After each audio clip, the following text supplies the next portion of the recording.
Bienvenida, congresista. Muchas gracias por acompañarnos esta noche. Gracias, Flor, por estar aquí. Nosotros la sabemos, una mujer muy preocupada por el tema de la educación en el Perú, debido a su especialidad y a su trayectoria, pero en este caso también quisiéramos pedirle una apreciación mucho más global a nombre del Partido Morado. La decisión está tomada, ustedes no son una bancada mayoritaria, pero ¿cuál en los pasillos del Congreso es el ambiente que se vive, las conversaciones que me imagino han sostenido también con otros grupos ante lo que ocurre? Sí, Mávila, buenas noches, muchas gracias. Buenas noches. Efectivamente, estamos en una situación muy complicada, mantenemos una crisis política y nosotros lamentamos muchísimo que con el nuevo gabinete no hayamos aprovechado, no haya el gobierno aprovechado el poco oxígeno que algunos que todavía seguimos apostando en realidad porque este gobierno pueda hacer su mejor desempeño, así como el Congreso tiene que hacer también su mejor desempeño, porque de eso se trata la gobernabilidad. Hemos elegido un gobierno, hemos elegido un Congreso, y la idea es que ambos cumplan con la función para la cual se le ha elegido. Claro. Y ahí hay un asunto. Nosotros fuimos muy enfáticos cuando se generó la crisis política con la renuncia de Mirta Vázquez. Mirta Vázquez, y no fuimos la oposición fiscalizadora, constructiva, que somos nosotros quienes pusimos incluso los ejes de cambio que debía venir con el nuevo gabinete, sino el propio gabinete que salía. Hizo una revisión, una crítica, creo que muy profunda en señalar, por ejemplo, que había que recuperar algunos sectores de algunos indicios, grupos que inducían, por ejemplo, al Ministerio del Interior hacia temas de corrupción. Lo dijo el exministro Guillén. ¿Y qué tenemos en el Ministerio del Interior? En realidad, el nombramiento como ministro de alguien que está asociado justamente a estos grupos. Y así uno puede ir revisando, ¿y qué más? Pues en realidad la idoneidad en el cargo, ¿no? O sea, a gente con experiencia, con una trayectoria, y no una suma de personajes que en realidad responden a una repartija, ¿no? Una repartija de cupos para, yo supongo, en la evaluación del presidente, lograr la confianza, ¿no? Eso no es hacer gobernabilidad. En realidad se le pidió nombrar un premier con una trayectoria y una solvencia que genere confianza. Y es con el premier que tendría que haber armado un equipo. Pero bueno, habrá que preguntarle al premier si él ha participado en la designación de todos, por lo menos ha sido consultado, porque eso es lo que tiene que hacer un presidente con su premier una vez elegido. Pero no, Claro. son piezas, ¿no? Son piezas, da la impresión, en realidad, lo que uno ve de fuera, es que en realidad pues no hay conexión entre una y otra. Diferentes ministros con cuestionamientos, y lo más escandaloso creo que ahorita, pero que no es el único, ¿no? Podríamos hablar del ministro de Transporte, que tanto insiste el presidente en tener un ministro contra reforma, con indicios de corrupción, pero claro, es su amigo, es de su partido, es de su sindicato, entonces eso pesa por encima de lo que necesita el país. Y en salud ya es terrible, ¿no? Tenía su mejor carta, la deja ir, lo saca por poner a alguien del partido, el amigo del líder del partido Perú Libre, de Cerrón, porque es la cuota que le ha tocado a Cerrón en esta repartición. Miren lo que tenemos, o sea, de pasar de Ceballos al ministro Condori, no hay punto de comparación, y por eso es que están viniendo las renuncias del comité consultivo, del viceministro. Estamos en una situación muy compleja generada por el propio presidente. No, eso sin duda. Escuchaba varias cosas, le he escuchado y bueno, por un lado, usted decía bien que acá hay una corresponsabilidad porque se supone que Aníbal Torres, en tanto presidente del Consejo de Ministros, participó con el presidente en la selección de quienes asumirían las carteras. Aníbal Torres hoy le ha respondido a la prensa y le ha dicho que su opinión no importa, que el presidente está evaluando, que su opinión no importa. Por lo tanto, él mismo está, recortándose las atribuciones que tiene en tanto presidente del Consejo de Ministros. Porque usted decía bien, ¿cuál fue el criterio de Aníbal Torres para apoyar al presidente o compartir con el presidente la responsabilidad de poner a Condori en el Ministerio de Salud? Le pediría una reflexión sobre eso. Y en segundo lugar, hay algo que ha repetido mucho Perú Libre. El propio presidente Vladimir Cerrón, los congresistas de la bancada oficialista también. Ellos dicen, nosotros ganamos las elecciones, nosotros debemos gobernar. Y parece que no solamente se trata de sobrevivir por parte del presidente y evitar la vacancia, sino de ejercer un derecho que creen tener al haber ganado las elecciones. Entonces, en la lógica del presidente, no está mal poner a militantes del partido, porque el partido ganó las elecciones y por lo tanto eso les da carta abierta para el nombramiento de ministros. Sus reflexiones, Flor. Sí, mire, el tema de la responsabilidad. Que hay una responsabilidad en primer lugar del presidente y por supuesto del premier. El premier es la figura que articula, que conduce la política de un gabinete. Imagínense si ya no participa en la selección, no puede él en realidad restarse autoridad frente a las decisiones porque le corresponde, él es el jefe del gabinete. Ahí, primer tema. Entonces tenemos un gabinete en realidad donde el premier no ha participado. Y claro, la responsabilidad final efectivamente la tiene el presidente. Y lamentablemente, y conecto con la siguiente pregunta, Mávila, el tema no es que sean de un partido, que sean de Perú Libre, definitivamente ellos son el partido de gobierno. El tema es quiénes son los que llegan.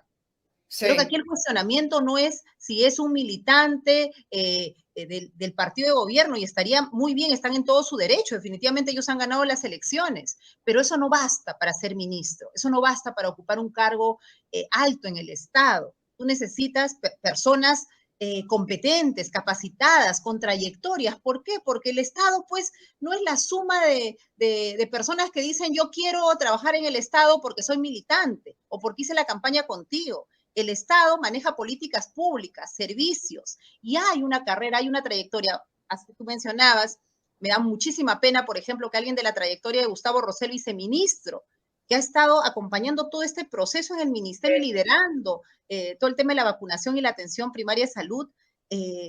Mira, ha estado con diferentes ministros, lo ha mantenido el ministro Ceballos con mucho criterio, y ahora renuncia. Y eso debiera llamarnos la atención, porque él es de esos profesionales de carrera, esos profesionales técnicos, competentes, ¿no? Que trabajan en el ministerio y trascienden gobiernos, porque eso es la acción de los funcionarios públicos. No se trata ahora de entró el partido de gobierno, entonces todo el funcionario que está se va. Así no funciona el Estado. Es una comprensión, creo, hay varios problemas, ¿no? Además de la precariedad, de la informalidad, de entender el Estado como si fuera un manejo sindical donde tengo que repartir cuotas a todos para que todos estén contentos. Así no funciona el Estado. Lamentablemente hay un desconocimiento profundo de la administración pública y del funcionamiento del Estado y de por qué es importante nombrar buenos cuadros. Y eso es importantísimo para hacer buenos servicios, porque que lleguen los servicios a la gente pasa porque hayan buenos directores, buenos viceministros, buenos ministros, personas honestas, competentes, con conocimiento. Y eso es lo que se le está pidiendo. Aquí creo que se junta definitivamente el tema partidario, pero creo que no habría ningún problema si son del partido, pero son pues competentes. Miren la trayectoria del que nos trae, del ministro de Salud, por favor, el propio Colegio Médico saliendo a levantar su voz a decir, sintiendo vergüenza y reclamando del ministro de Salud. O sea, ¿dónde estamos? Ese tipo de decisiones se evalúan, y el premier y el presidente se reúnen y ven qué conviene para qué funcionario, qué profesional conviene para una cartera, viendo varios elementos. Pareciera que no han hecho esa reflexión y ni siquiera filtrado ya hasta los antecedentes básicos, ¿no? Yo no creo que no hayan filtrado, Flor, y le soy muy franca, porque el señor Cerrón conoce perfectamente que la Contraloría en su momento objetó la designación del doctor Condori como director regional de salud. Él sabe, él fue presidente regional, por lo tanto sabe, la Contraloría advirtió en su momento al gobierno regional, pero el gobierno regional no hizo nada, o lo tuvieron que remover al poco tiempo. Entonces, sí lo saben, sí saben quiénes son las personas. Es tan fácil como poner en Google el nombre del doctor Condori para acceder inmediatamente al video. El tema está en que la actitud no pasa por terminar de entender que tiene que haber un mínimo de filtros. Simplemente no consideran que el filtro sea un requisito en tanto esta persona pertenece al partido, es cercano al gobierno, y como este gobierno ha sido elegido por el pueblo, tenemos derecho de darle una oportunidad a esa persona a pesar de todo. Ustedes como Partido Morado, y vamos a poner el tuit de la bancada, han citado al titular del MINSA al pleno. En el país, con el récord mundial de muertes por COVID, donde tratamientos sin evidencia científica agravaron la crisis, la salud pública no debe estar en manos de quien avala la pseudociencia, además de no ser idóneo para el cargo. Eso es lo que ustedes han dicho. Y haciendo una autocrítica por parte del Congreso, al Congreso también se le dice, pero, ok, ¿y qué hace el Congreso? Ustedes están citando, tienen el apoyo de otras bancadas, esta citación finalmente se va a concretar, se va a poder contar con la presencia de este señor y que abiertamente frente al país él ofrezca explicaciones ante las preguntas de la representación parlamentaria. Mira, Mávila, nosotros, en primer lugar, quisiera señalar lo primero que tú señalaste, ¿no? Nosotros hemos decidido no dar la confianza. Sí. Porque no vemos realmente un cambio, un giro en la política de gobierno, en la conducción de los principios que deben guiar las designaciones y los nombramientos, que es todo lo que hemos conversado. Por poner algunos ejemplos, porque en realidad si comenzáramos a hablar ministerio por ministerio, sería interminable la relación de cuestionamientos que hay, salvo honrosas excepciones, por supuesto, pero no hay equipo para gobernar y no hay visión y no hay un planteamiento claro de hacia dónde vamos. Y claro, frente a eso, ¿qué hacemos? No nos podemos quedar solamente diciendo no vamos a dar la confianza, tenemos que seguir con nuestro rol fiscalizador, porque eso es lo que somos nosotros, una oposición constructiva, por supuesto, pero para construir tenemos que fiscalizar.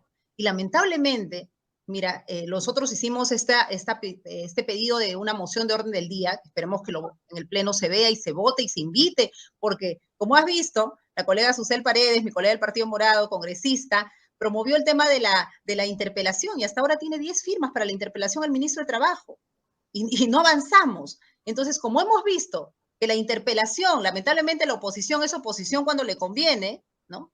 Pero a la hora de la hora no usa los recursos en el propio Congreso para interpelar, para invitar, para censurar cuando corresponda, hemos optado por efectivamente hacer una moción de orden del día y pedirle al Pleno, ojalá en el siguiente lo veamos, que se invite a la comisión y nos dé cuenta.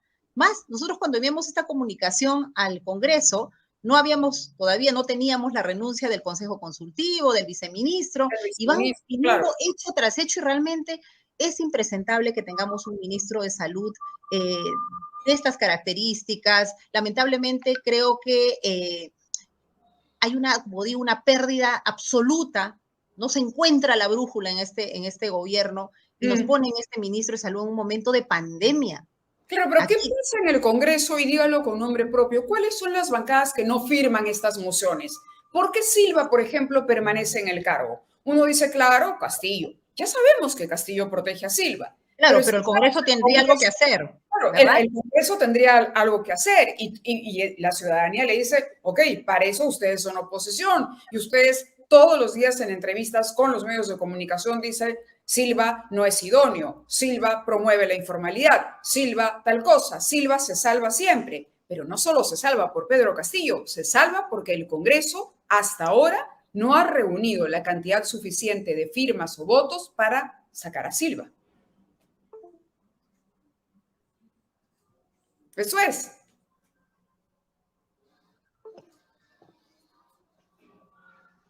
Ahora sí. Sí. Creo que hubo un pequeño problema en la conexión. Mira. No, le decía eso. ¿Cuáles son las bancadas que no se ponen del lado de esta fiscalización? Porque algo está fallando en la oposición. Mira, mayoritariamente las bancadas que en algunos casos hacen alianzas como para el tema educativo con Perú Libre. Renovación Popular.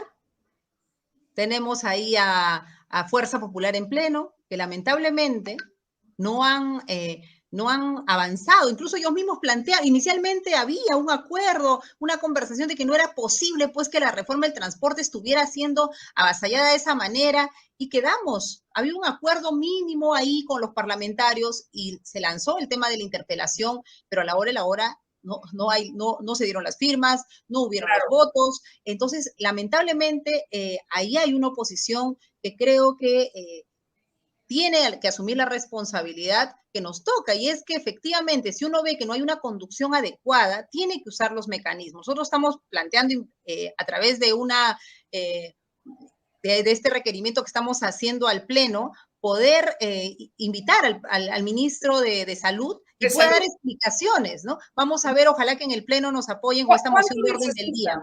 ¿Cuántas firmas se necesitan o cómo así se puede llegar a citar al ministro de Salud? Es una votación, es una mayoría simple que ojalá se dé. Y con eso poder citarlo. Y ojalá también otras fuerzas políticas puedan iniciar estos procedimientos y poder sumar, porque de lo que se trata es corregir. Nosotros ya hemos dicho que no vamos a dar la confianza, pero como digo, en ese interín no podemos quedarnos tampoco con los brazos cruzados. Y lamentablemente, de verdad, yo veo con mucha preocupación que las bancadas no se estén pronunciando, porque es evidente. Es evidente que el presidente no ha corregido nada de lo que su propio equipo de gobierno del gabinete anterior le ha dicho. Es evidente que no hay ninguna intención de enmienda. Entonces, ¿por qué tenemos que seguir callando? Yo creo de verdad, Mávila, que también hay un poco este temor de la bala de plata y la bala de oro que genera en el Congreso este cálculo político de decir, bueno, de repente si no le damos la confianza van a cerrar el Congreso, entonces mira, no podemos permitir que cierren el Congreso. Y el miedo... Claro, el miedo nos puede paralizar.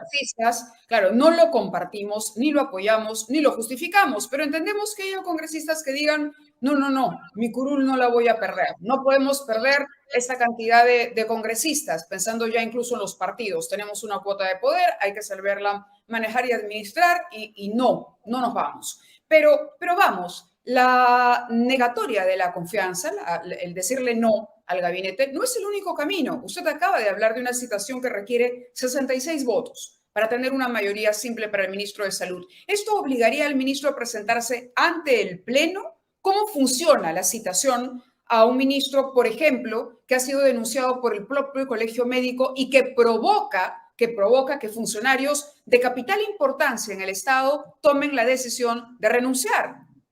¿Cómo procede la fiscalización para entender un poco qué es lo que está funcionando y lo que no está funcionando en las bancadas y en la propia labor que tiene que cometer el Congreso? La invitación, la citación al ministro, en realidad es a la comisión, ¿no? Es a la comisión.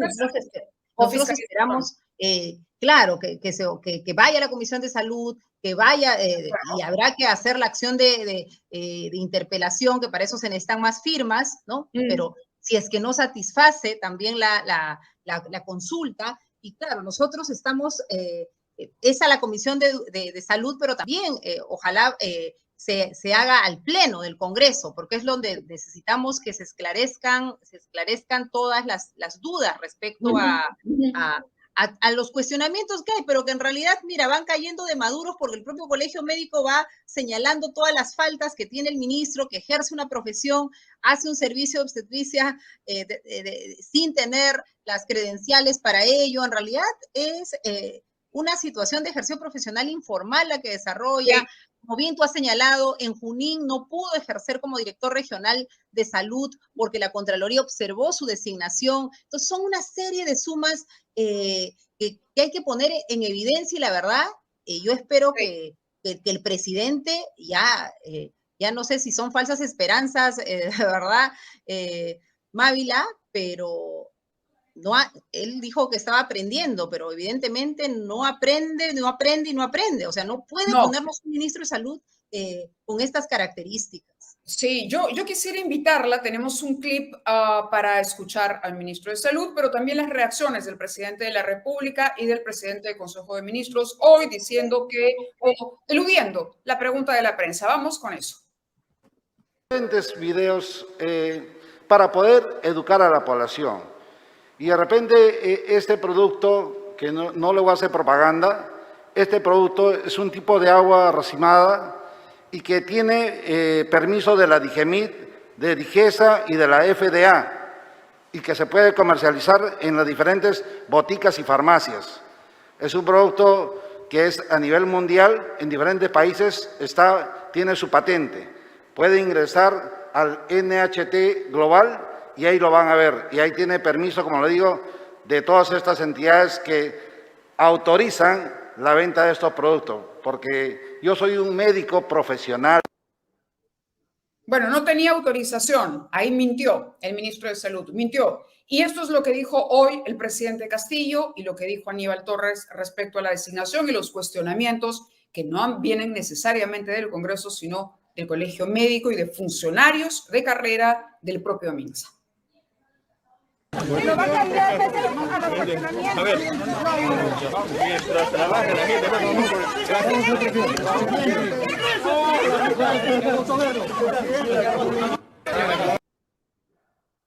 No responde el presidente y Aníbal Torres. Bueno, creo que no tienen como, el silencio también es una forma de respuesta, ¿no? ¿De dónde Sí, defiendes a alguien? ¿De dónde Flor, defiendes? de verdad, imagínese usted este escenario que se va aproximando, es decir, la ciudadanía se empieza a organizar y empieza a protestar. Y cuando reclame, no va a reclamar únicamente al Poder Ejecutivo, va a reclamarle al Congreso. Imagine usted una protesta o una marcha de médicos, que salgan los médicos inscritos en el colegio. ¿Cuál va a ser la respuesta que el Congreso le va a dar? Interpelar o citar a un ministro no va a provocar el cierre del Congreso. Yo lo que no termino de entender, y creo que muchos peruanos estamos en la misma situación, es por qué no lo hacen. ¿Por qué no citan a los ministros? ¿Por qué no los ponen en aprietos públicamente? Eso es lo que les corresponde. ¿Qué está pasando? ¿Qué tipo de complicidad escondida hay? Así es, Mávila. Por eso es que nosotros hemos pedido que ojalá en el Pleno, con la votación de los colegas, se pueda citar, y ahí voy a precisar, se pueda citar al Pleno, porque eso es lo que hemos solicitado. Citar al Pleno para que esclarezca todas estas denuncias, diferentes versiones que hay, que van saliendo, y nos diga a todos, pues, que todo lo que se está diciendo es mentira y nos muestre evidencias, cosa que no es difícil de probar, ¿no? Porque alguien que está vendiendo unos preparados, porque no llego ni siquiera a decir, pues, que es un medicamento, sino unos preparados a la ciudadanía, ¿qué credibilidad va a tener como ministro de Salud? Y realmente es una ofensa este nombramiento a los médicos. Sí, y bueno. Creo que esta pandemia nos ha mostrado, mire, quiénes se han jugado en la primera línea. Y hoy día yo me comunicaba con algunos médicos y me decían indignados, ¿no? Que están dispuestos efectivamente a salir a hacer una marcha blanca con su uniforme a decir, por favor, o sea, esto es una falta de respeto absoluta a todos los médicos. Mira, yo estaba en el tiempo del COVID internada en el hospital de ATE y he visto, Mávila, realmente de experiencia propia, cómo se sacaban la mugre todos los médicos, las enfermeras, el personal de salud, y poner un médico y voy a ponerlo entre comillas, a este señor como ministro de Salud, realmente es vergonzoso. Es una falta de respeto a todo el personal de salud que en este momento en nuestro país viene enfrentando la pandemia y siguen haciéndolo. Entonces creo que realmente se ha perdido el rumbo, no hay una corrección en la política de gobierno, se ha perdido una oportunidad de nombrar un gabinete realmente que genere respeto. Mira lo que estamos hablando de alguien que está vendiendo productos fraudulentos, productos preparados. ¿Con qué respeto el peruano, las peruanas, la ciudadanía puede ver a un gabinete cuando estamos hablando de un médico de estas características a cargo de una cartera importantísima que es la cartera del Ministerio de Salud? Entonces creo que realmente y el Congreso, efectivamente, como tú señalas, nos toca ponernos en un rol fiscalizador para poder encontrar, la verdad, desde los mecanismos que tiene el Congreso, en cuestión estas designaciones. No puede pasar un día más un ministro de estas características, no puede ser que estén renunciando a aquellos que deben de seguir y este señor se siga quedando en el cargo. Es inadmisible, así como es inadmisible el ministro de Transporte, como es inadmisible el ministro del Interior, de Justicia, y si vamos avanzando en el Jiminas, y vamos viendo, y entonces más bien nos quedamos para nosotros, en realidad, salvo, como digo, honrosas excepciones, el doctor Landa, la señora Diana Miroslavich, el mismo ministro de Educación a quien conozco, salvo ahí algunas excepciones, en realidad no tenemos gabinete, ¿no? Y que el premier diga, yo no sé, el presidente es el que sabe, ya nos genera muchas más dudas y evidencias en realidad, porque lo que hay es ha habido una repartición, ¿no? Y ver el poder político como la suma de puestos que yo entrego buscando una una confianza, realmente deja mucho que desear y yo espero que el Congreso, las fuerzas políticas marquen una posición y dejemos de... Les corresponde y la gobernabilidad se hace así, asumiendo también riesgos. Nosotros no estamos, podríamos muy bien quedarnos callados, pero no lo vamos a hacer porque tenemos que ser consecuentes con todo lo que hemos venido diciendo. Nosotros dijimos que este era el último aire que tenía el presidente. Y no me puedo poner ahora a relativizar, a decir sí, parece, de repente, cuando en realidad nos está mostrando que no tiene la voluntad de corregir. No, además, supongo que hay canales adecuados para que el ministro haga ejercicio de su defensa, que él responda y que la ciudadanía, pero el espacio, el escenario donde debería responder es el Congreso de la República y frente a todos los peruanos, que responda así como ha dicho lo que ha dicho que el agua, para que el ciudadano se dé una idea. Y yo le diría, Flor, y le diría al presidente también, que se dé una vuelta por el Colegio Médico, por la sede del Colegio Médico, donde se colocaron las fotografías de todos los doctores que perdieron la vida por COVID. Y que en nombre de esos médicos no les falte el respeto, ni a los actuales profesionales en el ejercicio de su profesión, ni a aquellos que entregaron su vida y cuya memoria hay que honrar. Hemos perdido mucho personal de salud. Hoy perdemos a un equipo encargado de la vacunación. Hay que rearmar ese equipo. Hoy perdemos a un viceministro de carrera y esto ya cruza todos los límites. Margarita Ivonne Rodel Mendizábal, gracias Margarita, ya está conectada. Y dice, el Congreso es limitado, pues solo considera sus beneficios políticos, más no una mirada madura y profesional de la gestión pública. Por eso le decía yo, apelamos al Congreso. Los niveles de aprobación del presidente son bajos y cada día peor. Pero el presidente parece no tener solución. La pregunta es, ¿el Congreso tendrá solución? Porque sus niveles de aprobación también son bajos. Esperemos.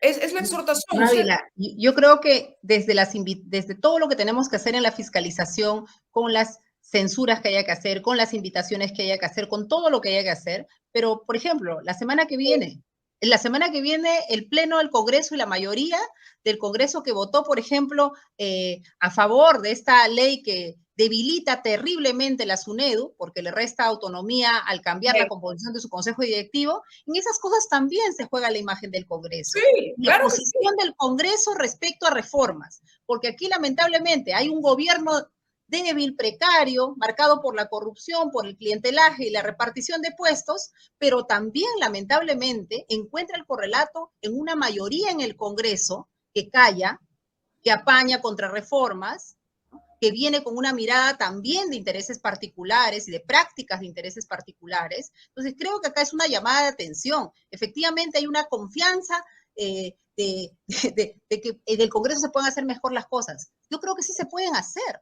Yo creo que así como hay que defender la figura de la figura presidencial, ¿no? Hay que defender la figura también del Congreso, pero no se trata solo de la institucionalidad, no se hace porque existe la ley, se hace porque hay una práctica de las personas en ellas que le dan cuerpo, le dan carne, le dan sentido a esas instituciones. Y creo que en este momento el Congreso también se está jugando su posición frente a la ciudadanía. El tema educativo en este momento está en jaque y yo espero que el Congreso dé muestras de que está del lado de los jóvenes y no apruebe en segunda votación esta ley que es terrible para la reforma universitaria porque hace que la SUNEDU sea juez y parte conformada, se va a volver más que un consejo directivo, va a ser un consejo pues, participativo, ¿no? Consultivo, porque van a estar los representantes. Entonces, ¿cómo va a ser un fiscalizador conformado por representantes? No hay forma. Entonces, creo que así como eso, creo que el Congreso también tiene la oportunidad. Mira, yo he visto en este tiempo, Mávila, también experiencias, la verdad, muy gratificantes en el Congreso. Por ejemplo,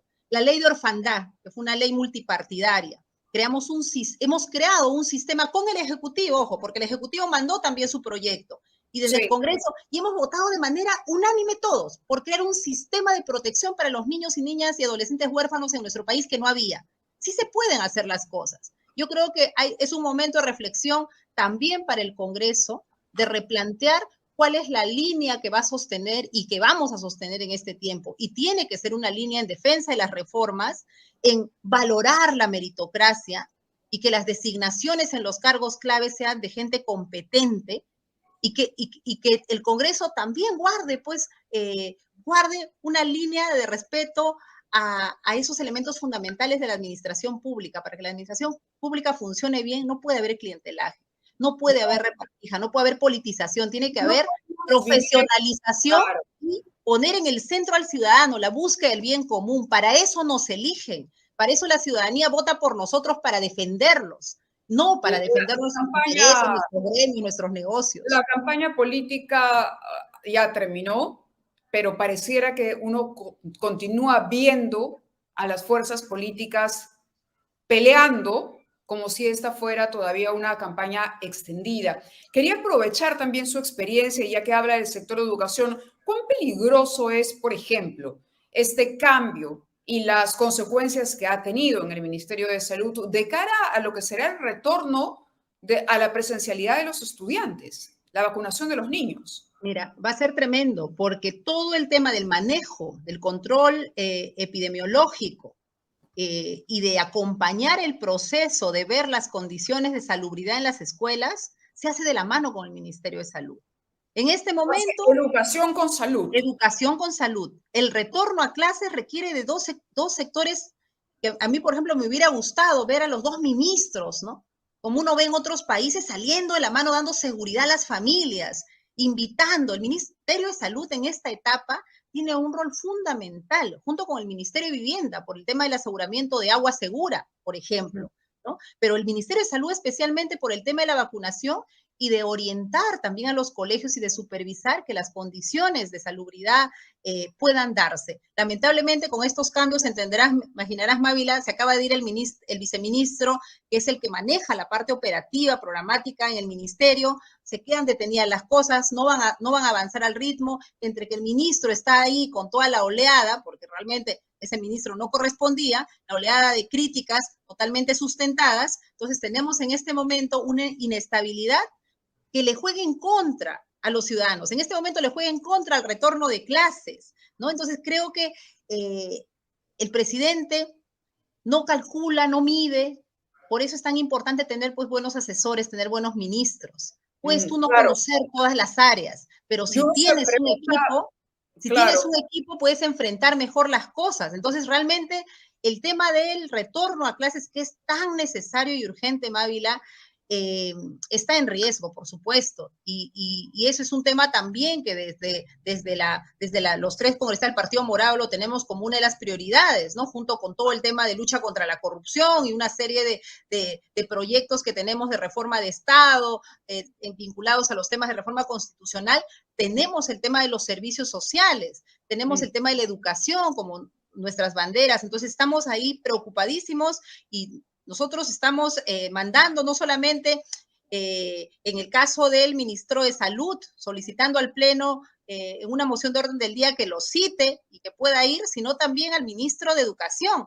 Vamos a citarlo a que por favor nos diga pues cuál es su posición sobre las contrarreformas que se vienen gestando en el Congreso, porque no escuchamos al Ejecutivo con una posición sólida respecto a ello. No hemos escuchado al ministro diciendo qué opina de que el Congreso esté restándole no solamente autonomía a la SUNEDU.